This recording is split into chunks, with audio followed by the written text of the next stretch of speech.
Challenge 2022-2023 season game. Powerplay, presented by Raytheon Technologies.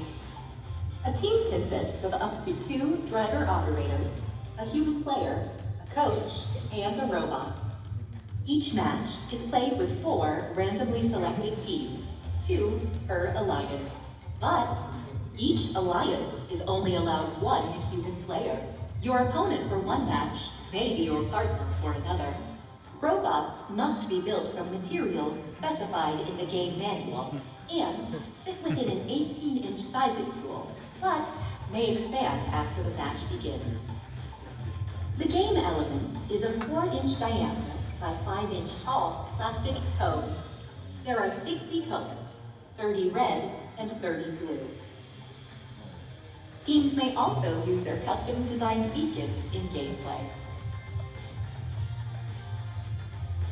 The game is played on a 12-foot square playing field with a foam tile floor and 1-foot-high walls. Various sized junctions are placed across the field, including 9 round junctions. In addition, there are 8 low, 4 medium, and 4 high junctions. These junctions are mounted on flexible springs and might not be perfectly vertical. Taped-off substations are centered on both sides. In each corner are taped-off terminals. In the front and back of the field are taped stripes to help robots find cone stacks. There are 4 signals placed on the field. 4 unique navigation images are positioned on the field wall. And outside of the field are the red and blue alliance stations. Before each match, cones are stacked in the substation storage areas and inside the playing fields. Custom beacons are also placed in the substation storage area. Teams place their robots on the field, touching the wall between the substation and terminals. Each team may preload 1 cone into their robot. The 3-sided signal is then randomized.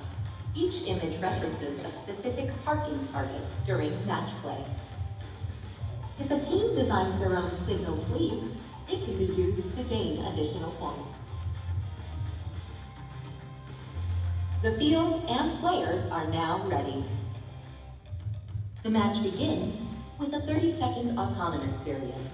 During this period, there are a number of ways for teams to score, using only pre-programmed instructions and sensor inputs. Each cone secured on a junction earns points.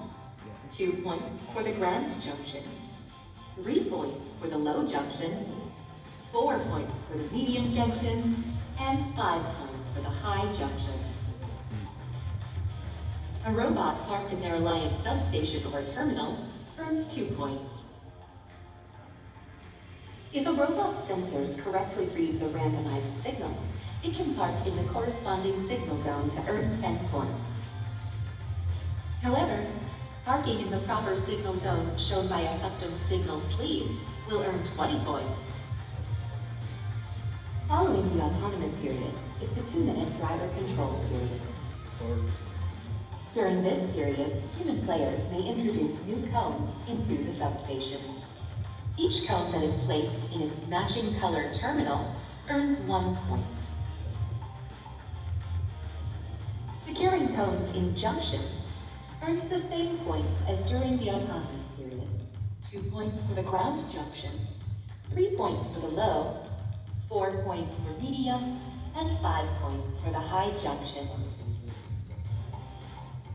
The last 30 seconds of the driver-controlled period is the end game. Robots may continue scoring cones, but there are also ways to earn bonus points. Alliances earn points for owning a junction. This can be accomplished in 2 ways. An alliance owns the junction if their colored code is scored on top. This earns an additional 3 points. The junction can also be owned by capping it with a beacon. This earns 10 additional points. And prevents the opposing alliance from recapturing that junction. An alliance earns 20 points by completing a circuit. This is done by owning a continuous path of junctions from one terminal to the other. And if a robot is parked in either of their alliance terminals, it earns 2 points. All codes scored during the autonomous period count again if they remain in place at the end of the match. There are many ways to score in Powerplay, but there are also rules that if not followed will deduct points from your alliance. For example, robots may not descore opposing alliance codes or beacons. A robot may not block or interfere with an opposing alliance attempting to score. A robot must be completely outside of a substation in order to score a phone or a beacon. Robots may control or possess only one cone and one beacon at a time. Scoring elements may not be launched, and robots may not deliberately remove game elements from the playing field. This has been a brief summary of this season's game, Powerplay, presented by Raytheon Technologies. For complete rules, please read both game manuals and check the Q&A forum. And always remember the most important rule in First Tech Challenge, gracious professionalism. Good luck, teams, and have a great season.